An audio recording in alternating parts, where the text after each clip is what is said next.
All right, sound.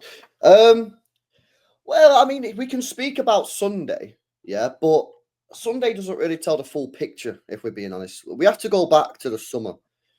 And effectively, what happened was the club kind of gambled on our season, and they gambled on, I would say, Erling Haaland, and they gambled on Rodri, right? Because we didn't have a backup for Haaland, we didn't have a backup for Rodri.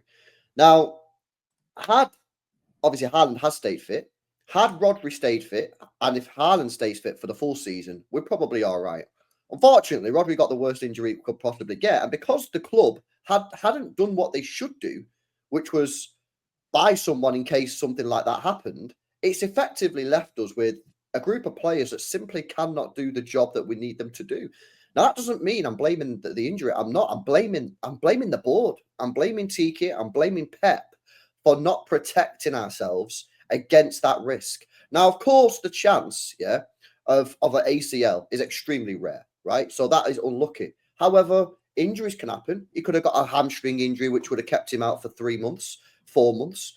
I mean, these things do happen. And unfortunately, the club have to be held accountable here. And Tiki needs to hold that. I know he's leaving anyway in the summer, so it's not like anyone's saying Tiki out necessarily because he's going anyway. But the club have messed up here, and I think they know they've messed up. And we've been very, very lucky this year. Very, very lucky. Apart from the first 3 games of the season, where, to be fair, I actually felt like we did play well against Chelsea, West Ham and Ipswich. If you look at all the games since then, we've been pretty much every single one of them, bar one, which was Southampton. We've actually been very lucky. Brentford, we should have been 3 or 4-0 down within 10 minutes. And when I say 3 or 4-0 down, I'm talking proper chances. I'm not talking half chances. They was poor. Fulham, we beat them 3-2. Traore should have scored a hat-trick that day. Wolves, we scored in the 97th minute. Arsenal, we equalised in the last kick of the game. So we've been extremely lucky and extremely fortunate. Unfortunately, for us, we just ran out of gas. We've run out of luck. We've run out of fortune. And the table is starting to correct itself. I always believe that sometimes the table can lie. That you hear that phrase, or the Premier League table's lying. I do believe that sometimes the table doesn't tell the truth. And when we were second, I don't think the Premier League table was telling the truth at that point, because we was never the second best team in this country. We got extremely fortunate. And since then, teams have found us out. Teams have been more clinical. And we've been getting cooked, unfortunately. And Sunday was just another one of those performances. It wasn't anything different. If anything, in the second half, we're actually slightly better than we've been recently. But it was another game that we could have lost 4 or 5-0, if we're being honest with you. Like Salah, Van Dijk could have had a hat-trick. And it was, I don't think any City fan really, if you ask them deep down, ever thought we was going to get anything from the game, even a draw. I mean, I predicted a 2-0, 3-1 defeat. We got 2-0, could have been 5-0. And the club now, the players have to humble themselves. The manager has to humble himself. We have to humble ourselves as a club and say, listen, we're not in a title race anymore. Yeah, let's take the pressure off ourselves by saying we're not in one, because we're not. We're 11 points behind. Let's be honest, we're not in one. And we've just got to go back to basics and just try and win a football match. And if we win a football match, then maybe you can win 2, you win 2, you win 3. But right now, the full focus, as Ruben Diaz says, has to be on Forest tomorrow, which is going to be no easy game. We're a point ahead of them. But unfortunately, it's looking like 5 titles in a row is just one step too far. And the sad thing is, we've done it ourselves. We've caused this issue ourselves because of the poor transfer window. So it is what it is. I believe now that it's Liverpool's title to lose.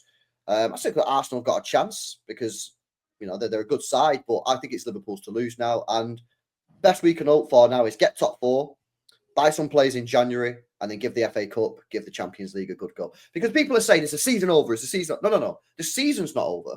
The Premier League season for me is over, because I don't think we can win the Premier League. But we can buy players in January, and we all know, that the best team doesn't always win the Champions League. Chelsea won it a few years ago. They were the best team. Real Madrid won it last year. Well, Real Madrid, the best team in Europe last year. No, they weren't. You don't have to be the best team. So one thing that I will disagree with City fans on is any City fans saying the season is over. I disagree with that, because we can still have success this year. Buy players. We need to buy a couple of players in January and go for the two cups that we're in.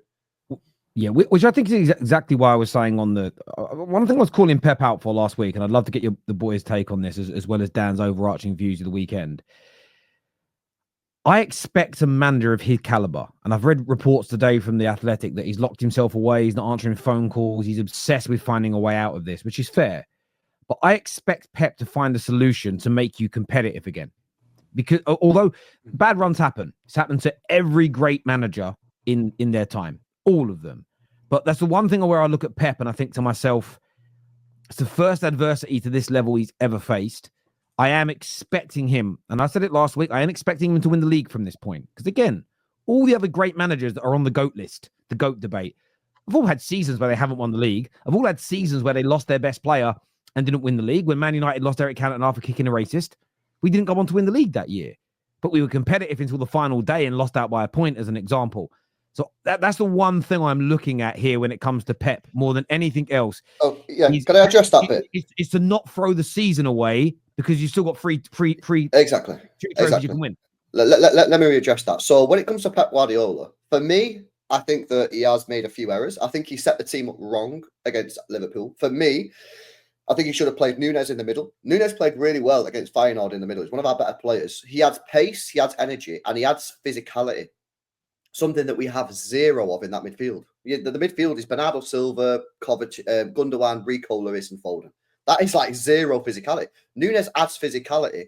On the other side, you could have played Grealish left wing instead of Núñez, which means that when you do go through periods of getting cooked against Liverpool, which was always going to happen at some point, he's one of the best players to have in the world because he can just win a foul and just dead the situation. So I think Pep, for me, has made a few issues. I don't think he's the main problem, although he definitely is part of the issue at the moment, but I'm sure he'll sort it out. But one of the problems that we've got, and this is why I went very, very early on saying that we was in serious trouble. After 3 games, I did a video said we're in crisis, and some City fans didn't like it.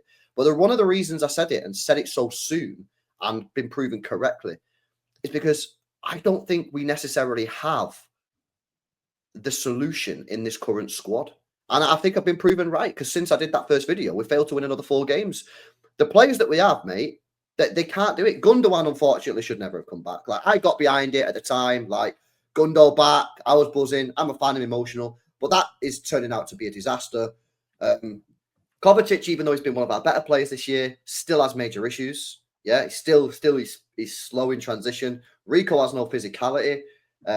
And De Bruyne's not kicked a ball all season, really. So that's one of the reasons that we've got problems. And we can talk about Pep, and yeah, there's things that maybe Pep could do better here or there. But that's why when Rodri got injured, I said, we just need to get to January. Because I knew we was in the mud, man. And unfortunately, it's been proven correctly. Let's just see, man. Hopefully, we win tomorrow. Because if we don't, then that's just getting to the point of like, yo, what is actually happening here? But listen, it is what it is. We got to deal with it and see what happens. But the season, we can't just write the season off, man. We still got two trophies, 3 if you include that Club World Cup at the end.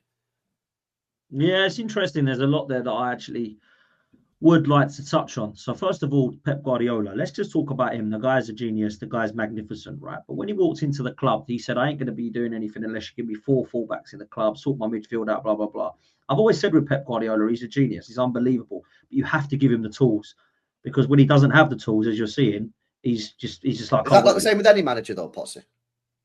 Yeah, no, you're right. But what I'm getting at, so it wasn't really a dig, really. That's kind of like, I suppose it's a generic question, really, or a generic statement that Pep Guardiola, when you give him the tools, he'll beat anybody.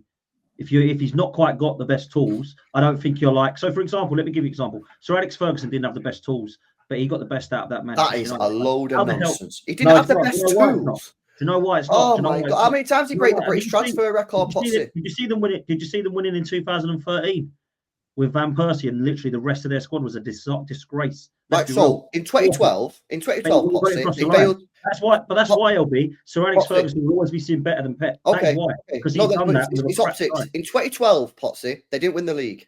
What did Fergie do that year? He went out and bought one of the best strikers in the world. Who have you got? Haaland. Have you not got Haaland?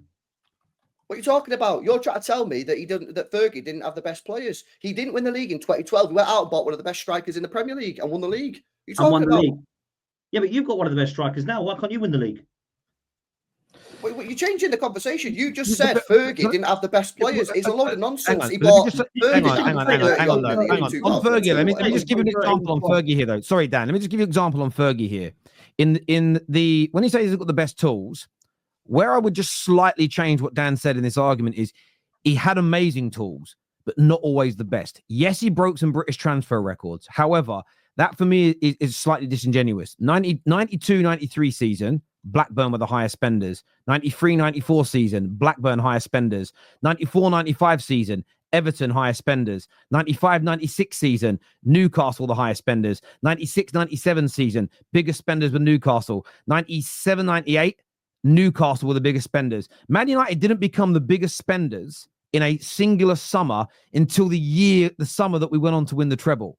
So Fergie had done, by then had won 6 titles in 7, which from when he won the first one, which is what Pep's done, without a single time being the highest spender. So I think there's always this misconception. Yes, he broke some British transfer records. By the way, the year after that, Liverpool were the highest, then Leeds, then Man United again, then Man United again. Then it was Chelsea, then it was Chelsea 4 years running, then Liverpool, then City, then Chelsea, and then Fergie retired. Fergie was the highest spender twice in 26 years. Yeah, but that's not what he's saying, though, Terry. He's saying that he didn't have the best tools. That's just a Well, complete lie. Other clubs had more money to spend at most years than we did. He's talking about. He's not talking about money. When you get to now, go on, LB. Go on, finish what you're saying. He's saying he didn't have the better tools. When Sir Alex Ferguson had to get the best out of an unbelievable side that was aging or coming to the end of it, he could always squeeze someone out of it. It seems now Pep Guardiola's like, well, they've all got to their 30s now. I need to go and spend more money and create a new team. Why can't you get the best out of this crop of players still? That's what my question is. It looks like it's Man City have had like 7 games. We get to January, we go freshen up the squad we've got to. For me, so like, did you say that? Hang on a minute, though. So did you say that? Did you say that about Fergie in 2012 when they didn't win the league?